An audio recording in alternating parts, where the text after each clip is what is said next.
Hello, everybody, and welcome back to 50 Shades of Tay. I'm Taylor Gonzalez, and my guest today plays Chance in seasons 4 and 5 of Stranger Things.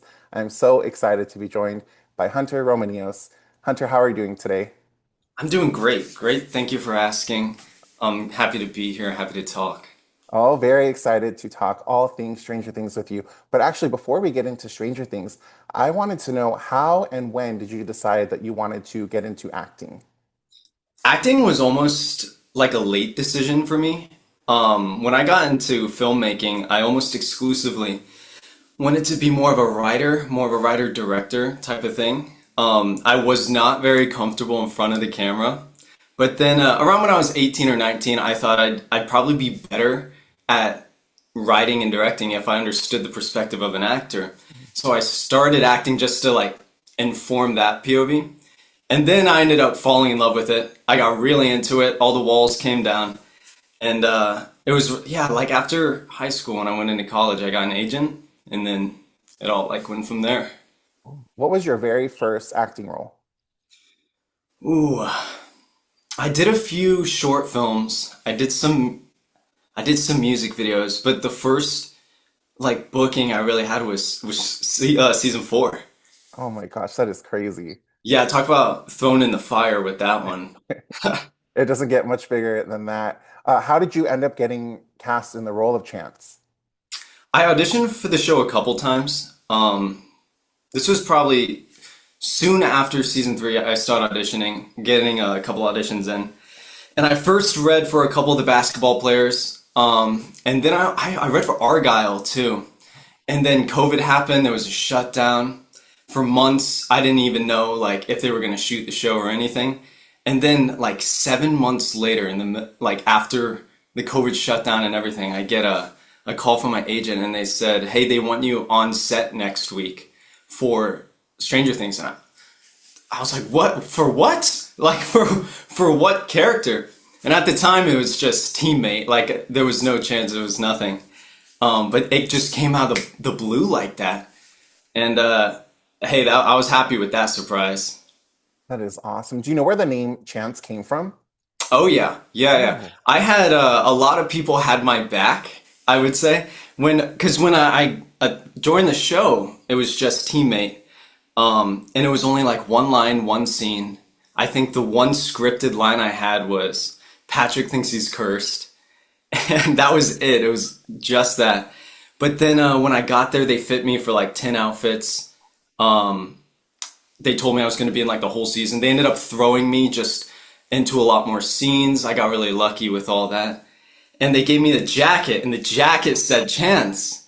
And when that happened, Mason, who plays the team captain Jason, was like, "Oh, dude, okay, we're gonna like shout it out too."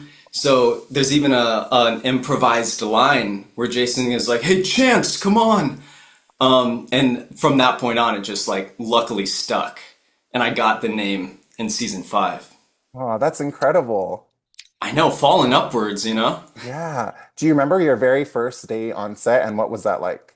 Oh yeah, yeah. It was the Benny's burger scenes, which was awesome because I was a huge fan of the show. And when I was told I was going to join it, I was just excited to see what they were going to do. And they drove us up to the set on location for Benny's Burgers, and I freaked out. I was like, "Oh my God, it's Benny's Burger! We haven't seen that from season 1." I was so excited. And I was with a bunch of actors who were way more experienced than me. Miles, Clay, Mason, they were all super, super like helpful and getting me used to being on set. So it was me with all these guys and this decked out Benny's Burgers. And I was just kind of like taking it all in. One of my first scenes was like when I'm smacking the TV, and I was so nervous, but I was just so happy to have like those guys there to work with. It was awesome. That is so cool. Do you have a favorite aspect to playing Chance? Yeah, absolutely. I think the whole Jock storyline is really interesting to me, particularly in season 4. Season 5, we get like some fallout Mhm. of it, but it's very full force in season 4.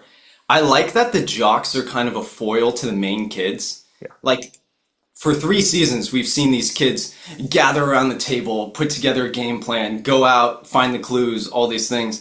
And to see kind of a juxtaposed like villain angle of that with the jocks doing the same thing, thinking they're being heroes just like the main kids typically are.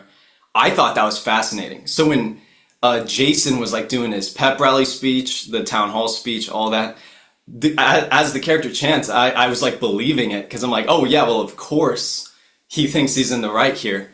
And I really liked seeing kind of like another side of it with that. So cool. Yeah, I was thinking about it earlier, and I was like, it's cool. Obviously, there's the Demogorgons, there's Vecna, but then for the kids to also have to go up against the jocks as like another villain, it's awesome. And what to you makes a good villain? Whew. One, believable motivation. It has to be something that the audience can really buy into. I think if you make it too grand or too vague of a motivation, it's hard to follow their reasoning. Mhm. That's why Jason's awesome, in my opinion, because it's such a grounded, such a human reaction to the circumstance he's thrown in. Because these characters, they're all choices based on their circumstances. So when you like throw Jason into the same kind of upside down situation that the kids are thrown into, and then we see how he responds to it completely differently, and then same with Andy, and then same with Chance, and then all this whole wave of people responding differently to what us as the audience are used to seeing, it makes him interesting Yeah. to see like a different perspective on it. Mm. Do you have a all-time favorite either movie or TV show villain? Ooh, gosh. This one's tough because it's hard to call him a villain, Mhm. but Blade Runner has some really great antagonists. Uh-huh. Um, the original Blade Runner, that is. The Tears in the Rain monologue, absolutely amazing. That's a good example of grounding Mhm. antagonists' motivations. Um, That's a good one though. I would say maybe mine would be Darth Vader, Darth and Vader, then clear as day, a yeah, great choice. getting to see Absolutely. like yeah the backstory in the prequels with Anakin and getting to see how he became the person behind the mask. I think Vader's yeah all-time favorite villain for me. Mm. Oh, and also with like the whole prequel trilogy fleshing out the Anakin angle, like you said, like completely rounded character. That's a great one. Mhm, mhm. So I spoke with Clayton earlier this week, who plays Andy in Stranger Things with You. What's your favorite thing about getting to work with Clayton? Clay. Clay, Clay was one of the people I befriended really quickly when we started with season four. And at the time, I was really green. Like I said, it was like one of my first times really getting to be an actor. And he luckily was able to kind of like show me the ropes a bit. Both just like managing myself like on set, finding reps, things like that. But even from like a craft point of view, he has such a natural laid back aspect to the way he approaches acting that I was able to kind of like relax Oh, that's and like take some of the weight off of what I was doing. And that was a great thing about season four with Mason, Clay, and Miles is all three of them totally different actors, totally different techniques and approaches. And so I was like a kid in class learning. It's awesome. oh yeah, no, that is great. Of the episodes that you're in that we've seen so far, do you have a favorite?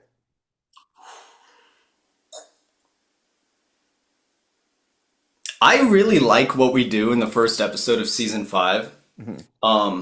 I think that's really fun. Season four has a really good balance, I think, of fun, scary. Like the cold open in the first episode of season four, I think is just, it kind of gives you a little bit of everything. So I really like, yeah, probably first episode of season four. But I really was glad to see that the jocks were given a little something in the form of payoff regarding like everything that happened in season four with season five. No, I completely agree. So during the past few years working on Stranger Things, did you ever get into Dungeons and Dragons? Yes, yes, Oh, actually, this is a great one. It actually became one of my like biggest hobbies, which I thought was hilarious. Kind of like how I got into acting. to be a better writer. When we started shooting season four, I thought, well, what's this D&D game? Like, what is this thing that we're hunting them down over? Like this satanic panic. And so I got like a starter set from Target, went home to my brother. We found like a group of friends and like formed a party. And we played, every week for years. It was amazing. It literally became one of our hobbies. Oh, that's so fun. Do you still play? Oh yeah. Yeah, now that I travel around a bit, it's way less consistent. Hmm. But whenever I'm in town, I try to pop in. My brother's a DM now, which is Oh, amazing. He has a printer, so we make minis and everything. He hand paints them. I'll like design them. It's awesome. It's just a really nice thing that my brother and I have now. oh, that's really sweet. I also asked Clayton if he ever got into basketball, and he did not. What about No. you? Oh, I grew up on it. Yeah, Oh, okay. I definitely grew up on it. My dad was a big basketball fan and player his entire life. He's from the Philippines, where it's a very culturally relevant sport. And when I auditioned for the show, the breakdown originally said Asian American basketball player. So I was like, oh, easy. Like I can do that. I can do that. I've been doing it my whole life. Oh, that's awesome. We are less than a week now away from the next volume of episodes. How are you feeling going into season five, volume two? I'm really intrigued. Season five has this ticking time bomb aspect to it that I don't think the other seasons quite had. It's just constant go, go, go. The stakes are getting raised with every episode. And it really is just like a pressure building and like going from one volume to another volume to the finale, especially released how it is. Yeah. I think it's fun to watch the fans squirm a little bit Hmm. and trying to figure out what's going to happen and how nervous they get about it. It's Yeah. really fun. Oh my gosh. Yeah, I love seeing all the theories and everyone worried about their favorite character. What about you? Do you Mhm. have a favorite character? It could be from any season of Stranger Things. Do I have a favorite? Hmm. Yeah, I would say Hopper. Early seasons Hopper Uh, to me was just such a heavy character. mhm. Same with season one Jonathan. Um, Jason, gosh, I'm going down the whole list here. Um, but really the tortured characters, Mhm. if you couldn't tell. Um, but yeah, and honestly, Max is just one of those characters that gets better with every season. Yeah. Like Sadie's such a great actor, Mhm. and they're definitely like feeding into it and just giving her more stuff to do, more and different things to do, Yeah. which I think makes Max like one of the most entertaining ones. No, I agree. It's crazy. Stranger Things has so many characters that you're rooting for, and I feel like I would not want the pressure of having to wrap up all these storylines for all these characters and give them such satisfying endings. And Yeah, yeah. I know sacrifices are going to have to be made, but I don't know. I just don't want to see anybody go. Yeah, see what I'm saying? Like Mhm. already, we're getting close to the end, and it's getting like nervous a little bit. Yeah. It's so much fun. Hmm. But yeah, there's so many arcs, so many characters, so many relationships that are like just now getting explored, like pairing up two people who'd never spoken before. Yeah. Um, and I think it's interesting how much they're doing in the time that they have left. Hmm. Um, but yeah, no, I absolutely feel it. It's weird to see it all kind of like closing in after so many years. Yeah. Will you be seeing the finale in theaters with everybody else? I wanted to. I Uh-huh. never grabbed a ticket, and I think it's too late. I tried. I wanted to catch a showing with my good friends. I'm spending New Year's with Mason, who was in season four, Mason McCarty, Mhm. and Birdie, who Oh. plays young Winona. And we were all hoping to catch it, but I think we're just gonna have like a private little get together and viewing party. No, that's really sweet too. But either way, it'll be special, it'll be exciting, and yeah, you're gonna have so much fun. One of my favorite things to ask people who have been on Stranger Things is which song we could play to save them if Vecna was trying to capture them. So, do you have a song that we could play for you to save you from Vecna? Oh man, there's probably a couple that would work for me. Depending on the mood, of course. Mhm. I feel like my Zen music is Sleeping at Last, the musician Sleeping at Last. Oh, okay. Um, Love them. So probably like something sad from them, like Saturn is a favorite of mine. If I'm really feeling like running for my life, Uh-huh. like Max, probably a Murder on the Dance Floor would Oh, be my pump up song damn. 100%. I think that would save my life for Yeah. sure. Oh, that's a great one. Absolutely. Yeah, and it fits the vibe of the show. It does. It does. Do you have one? Oh my gosh. Okay, so I told Clayton as a joke, either the Macarena or Mambo number five, Oh just because I yeah. feel like those would be really funny to see like playing in the background while I'm running away from Vecna. But if I was really thinking about it, I don't know. I love Troy Sivan, so like Oh anything by yeah. Troy. I just think that'd be hilarious too. Like I'm being chased by Vecna and we're playing Rush or something like that. Um, I don't know, or like a classic like Britney song, I feel like would really pull me away from the wrath of Vecna. Something that really makes you feel like strong. It gets the blood going, you know? Yeah. Yeah, No, I that would would love be that. amazing choice. Amazing choice. I like running to that. Mhm. That would be iconic. Yeah, yeah, yeah, I agree. So a lot of people are obsessed with Stranger Things, and it's a show that they binge or they watch over and over. Do you have a show that you have watched over and over or that you are obsessed with? Absolutely. One Stranger Things. Before I joined it, I would like watch it at least once a year. Um, Twin Peaks is a big one for me. I'm a big Twin Peaks person.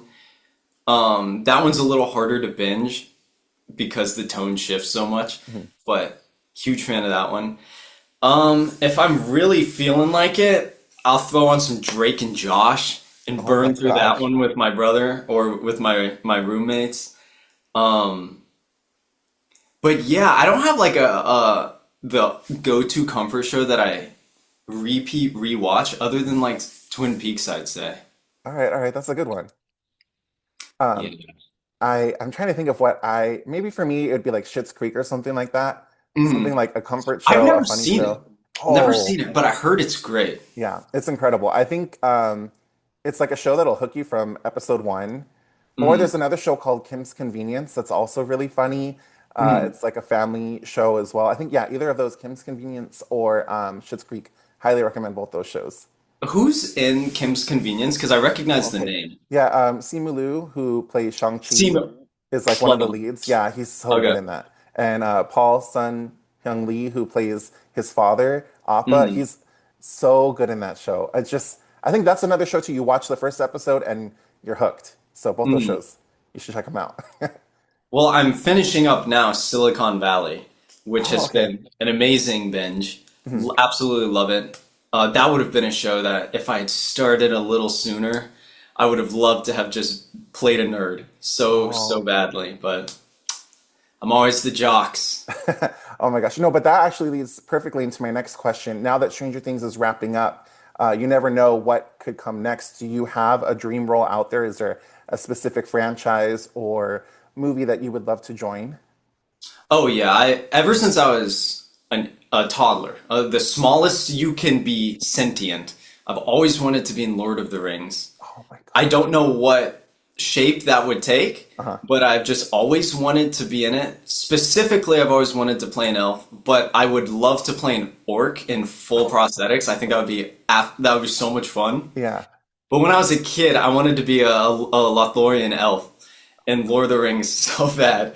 Um, so that will always be a bit of a dream role for me. All right, all right. But anything honestly, genre stuff, I'm obsessed with. Period pieces, fantasy, sci-fi. Mhm. I just love things that are completely immersive, which is what's nice about Stranger Things because it's pretty much that in an Mhm. 80s setting already. So hopefully something along those lines. We're getting more Lord of the Rings movies soon, I think. So We are. it's worth it to put it out there into the universe because you never know. Mhm. Yeah, Hunt for Gollum. It's coming out, Yeah. and then of course Rings of Power is Oh still yeah. continuing. Yeah. So there's like the IP is alive. Mhm. Hopefully something in that nature comes to be. Oh my God, I would love to see that. And then we could do an interview and talk about what it's like to play an elf. Oh, what an honor that would be. I can't even begin to state like how excited I'd be to talk about playing an elf or an orc. Yeah, yeah, yeah. I'm not gonna cross that off the board either, but any of that I'd be happy with. Yeah, I would love that.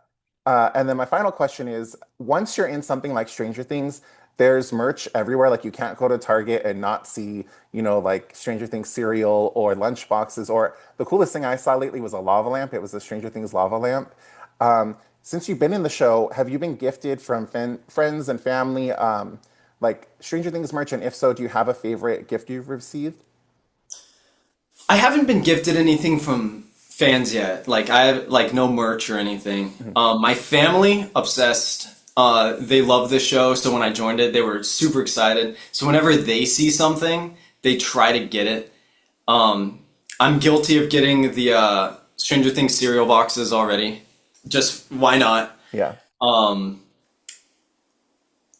honestly the weirdest one was the Time magazine that just had an image of Clayton and I in it, and my family freaked out and ordered like 5 copies of it. Oh, So that they just handed those out. With season four, there was like there was a calendar when season four came out that had like the lineup of all the jocks, and my family freaked out. They were all of them had it in their rooms. It was oh, on all their walls because we were just in one. I can't even remember what month it was, but they were so excited to have official merch with my face in there. So that was definitely the highlight. Was that is that one? awesome. And then one day we will have a Lord of the Rings Funko Pop of you as an elf to add to that collection. It's gonna Yes, happen. yes. Everyone Imagine like a is hearing it Lego here first. minifigure. I'd freak out. I would freak. Uh, Yeah, I can't even imagine. Because right now I'm looking at my table right now. I have I don't know if you watch One Piece on Netflix. I'm obsessed with that show. I haven't. I heard it's great Oh my though. God, it's so good. And that one you could easily binge in like a weekend because I think it's just 8 episodes so far. Mhm. But they made minifigs that look just like the actors. So it's like I can't even imagine once you get into a certain franchise and then getting a minifig. That to me is like the peak. That's the like highest honor, I Yeah. think. Like action figures, cool, Mhm. but a minifigure, Yeah. I think I could retire at that point. I could retire a happy man Yeah. with that. No, I agree. Well, Hunter, I really appreciate you taking time out of your day to be here and talk all things Stranger Things with me. In the meantime, where's a good place for people to come and follow you and keep up with all your other upcoming projects? Instagram's my only social. That's the only thing I keep up with really. I'm a little bit of a recluse, I'll be honest. But my Instagram, Hunter Romanillos, that's the best spot to find me in whatever I'm up to. Awesome. I'll make sure to put a link in the description of the video. But Hunter, it was so nice to meet you, and I hope you have a great rest of your day. Well, thank you. It's a pleasure meeting you too. Thank you. Thank you so much. Bye.